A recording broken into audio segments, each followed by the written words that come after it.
Karena itu beliau menundukkan pandangan, kemudian menjaga lisan. Kemudian yang ketiga, beliau itu senantiasa ya ifah fitu'matin. Ifah itu adalah menjaga diri dari apa? Ya makanan yang haram. Nah ini. Jadi mata dijaga, lisan dijaga, kemudian pencernaan asupan itu juga dijaga, asupan atau dieteri kita atau makanan kita itu benar-benar ya dari halalan thayyibah. Nah, ini makanan yang haram itu kan ada yang memang aslinya haram walaupun itu didapat dari manapun, atau asalnya sebenarnya makanan halal, jenis halal tapi bisa haram mungkin karena perolehannya. Itu bagaimana Pak Ustaz? Jadi barang haram itu secara zati, ya secara zatnya itu memang haram. Bendanya, seperti babi, bendanya itu memang sudah diharamkan ya menurut ya kitabullah ya. Tapi kalau kemudian yang barang ini ibahah itu boleh-boleh saja, tapi berubah menjadi haram karena apa? Disembelih bukan dengan asma Allah. Ya, kemudian digunakan untuk sesaji kepada berhala. Kemudian juga ya dari hasil gosok itu merampas, korupsi, merampas. Ya. Jadi tidak halal perolehannya. Tidak halal perolehannya. Ada lagi yang tadi cara memasaknya atau cara mengolahnya bisa tidak halal. Bisa tidak halal, menyembelihnya bukan dengan asma Allah atau penggunaannya. Ya, jadi digunakan bukan untuk dimakan, tapi digunakan untuk sesajen ya kepada berhala, untuk kesirikan. Nah, itu makanan itu. Kehati-hatian kita terhadap yang namanya makanan halal itu kan lebih banyak lagi Pak Ustaz. Asalnya, zatnya gitu. Wonten cerita bilih Imam Ahmad bin Hambal itu ketika mendengar di Baghdad bahwa ada seseorang yang kehilangan kambing, beliau itu hampir 1 tahun tidak makan daging kambing. Ya kita ten Jawi mriki sakit napa ora peduli. Ya. Jadi kalau Imam Ahmad bin Hambal begitu ya, mendengar bahwa beliau itu ya dari orang-orang Baghdad bahwa ada kambing yang hilang, dia takut nanti memakan yang haram tadi. Itu saja beliau kemudian ya tidak makan ya daging kambing tadi. Saking waroknya, wirainya beliau. Sehingga beliau menjadi imam mazhab itu ya karena wirainya beliau itu.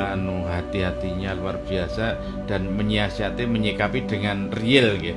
Orang ngomong ngendika tok. Nah, tapi benar-benar melaksanakan. Demikian juga ada seorang wanita itu pernah bertanya pada Imam Ahmad bahwa beliau itu, ya Tuan, saya itu mempunyai persoalan.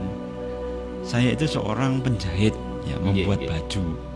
Dan saya itu kalau membuat baju itu biasanya kalau malam hari saya menggunakan lampu ya dari prajurit yang lewat. Jadi wonten prajurit yang lewat depan rumahnya membawa lampu ya oncor, obor dan sebagainya. Dan mereka itu biasanya ngetem ya berada di situ itu agak lama. Pas mandek mereka biasanya lama.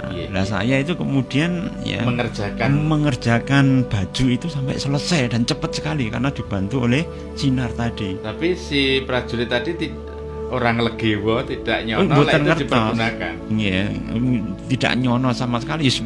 Lampu bisa digunakan banyak dengan tugasnya. Dan itu di jalan umum. Nah, tapi yang tahu tasih tanglet dumateng Imam Ahmad, kinten-kinten baju niku halal apa haram.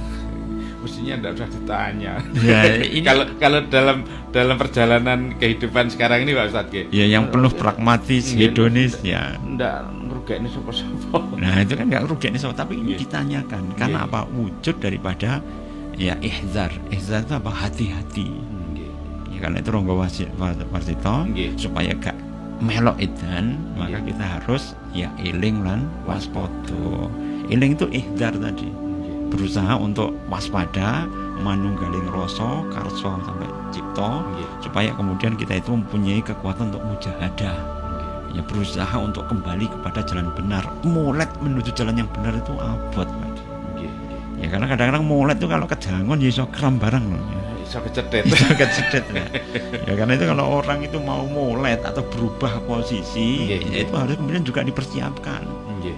Ya demikian juga kalau orang itu kemudian mau mandi ya itu juga harus hati-hati, berkeringetan atus ya iso masuk angin, potensi bisa naik karena terjadi perubahan mendadak. Masih masih panas ya, sak madya rumiyin. Oh, Supaya apa? Tubuh mengalami aklimatisasi, menyesuaikan diri dulu. Lek zaman ketoprakan ngoten nika lerena sawetara ben keringetmu atus dhisik. Ya, niku ngoten niku. pranyata niku juga amalan dari niku nggih Pak Ya, Ustaz. amalan dari itu. Jiwa pun juga begitu, ndak iso direh terus-menerus mboten saged. Cipta rasa karsa niku ya adalah penuh energi ruhiyah. Kalau ruhiyah kita dalam keadaan jeblok, dalam keadaan tidak mampu kita akan melakukan mujahadah tadi. Mujahadah dari kata jiddiyah, ya jiddiyah itu artinya sungguh-sungguh.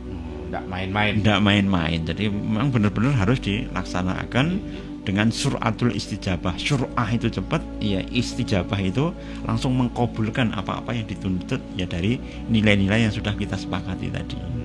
Berarti cipta rasa karsa itu harus kolaborasi dengan ketat, kuat dan menyegerakan melakukan tindakan supados saged mujahadah.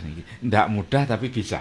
Nah, tidak mudah. Tidak mudah tapi bisa karena mungkin karena pakulinan Pak Ustadz ya. Pakulinan dengan niat kuat yang tadi power ruqyahnya tinggi sekali. Oke, karena itu kenapa Imam Ahmad bin Ambal meskipun beliau dalam penjara itu sholat sunnah mutlaknya pada malam hari itu kemudian berkurang dari 300 menjadi 250.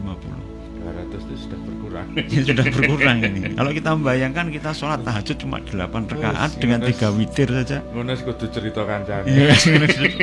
Ya kudu cerita wae nang kancane. Ini kan ini kondisi sebenarnya Mas tadi ngene kudu tak ceritane.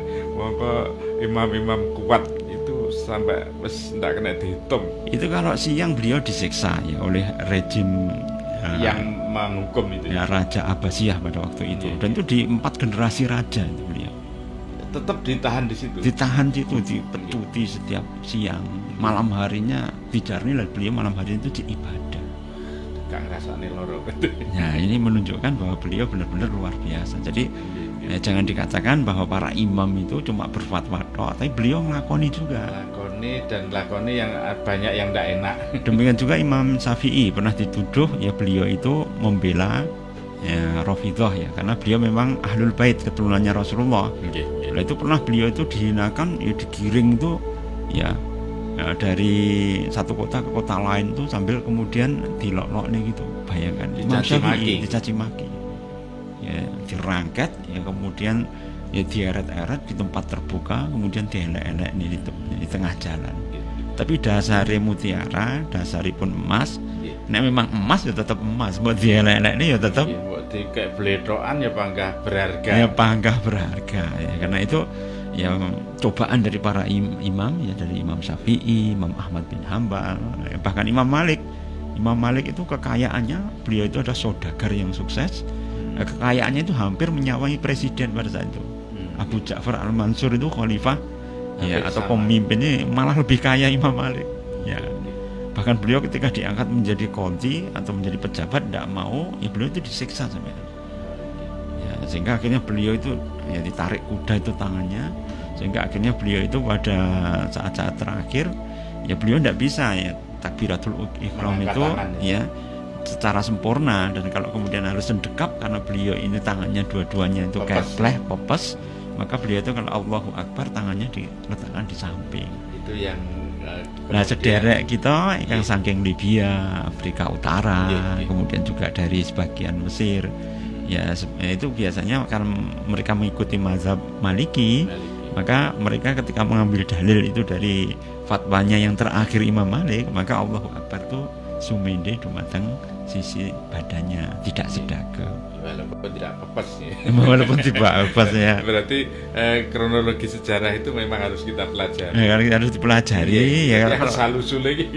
Kalau sebelumnya Imam Malik ya sedaga ya, tapi kalau kemudian setelah yang terakhir ya karena kena ya penyiksaan tadi ya, tadi beliau sabar ndak ngelek-ngelek penguasa juga kemudian tidak menjelekkan pokoknya yang penting tetap syiar dumateng Islam tadi. Ini yang tidak mudah kita temui pada saat-saat ini Pak Ustadz. Karena kalau sudah disiksa sampai tidak kuat, tidak tahan lahir dan batin itu biasanya saling benturan.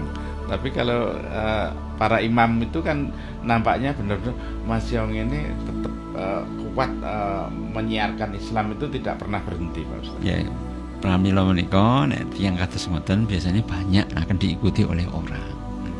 Ya karena itu ketika mereka itu sudah berkorban sedemikian rupa, pasti ajarannya ya, pasti akan membuat orang itu menjadi ihtiram, yang mempunyai penghormatan yang dalam dumatan beliau-beliaunya ini, sehingga akhirnya kemudian mereka bisa mengikuti ajarannya tanpa dipaksa ya. Ya, karena saya menikah Rasulullah ngendikan khairul qurun qarni sumaladina yalunahum sumaladina yalunahum. Sebaik-baiknya kurun adalah kurun zamanku dan para sahabatku. Setelah itu kemudian para tabi'in, murid para sahabat, kemudian baru ya muridnya murid sahabat, yaitu para imam madhab tadi. Jadi yang boleh kita ikuti, kita ambil sebagai pelajaran, sehingga kalau ada perbedaan pendapat ya farudduhu ilallahi wa rasulihi, itu batasnya pengambilan itu ya dari 3 kurun tadi, dan itu sudah luas sekali.